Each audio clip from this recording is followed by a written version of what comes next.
Can you tell us about one of the first jobs you had as a young person? My first significant job was in a hemodialysis unit. That's basically where a person goes if they have kidney failure.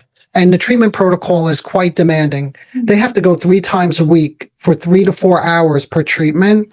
And while I wasn't like a young teenager at the time, it was really my first deep exposure to working in a really emotionally intense, high stakes setting where conflict wasn't just occasional, it was part of the daily fabric. So since there was so much conflict there, I thought it may resonate with your listeners just to talk briefly about what struck me there was because the treatment protocol is so demanding, patients often miss treatments and they were labeled as non-compliant. And that was a word that everyone used. And there was a lot of judgment, a lot of frustration from the staff and the patients. And I began to see how patients' resistance to receiving their treatment was about something more complicated. It wasn't just defiance.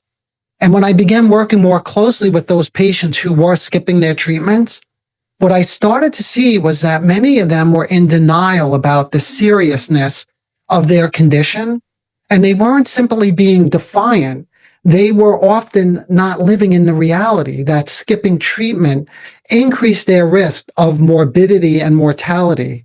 So the skipping treatment was easy for them.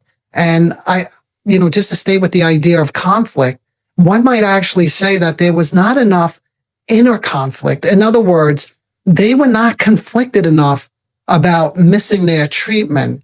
And that's really what opened the door to getting closer to their experience and then really starting to appreciate what we call personality disorders, narcissism personality disorder, something in particular that I focused on.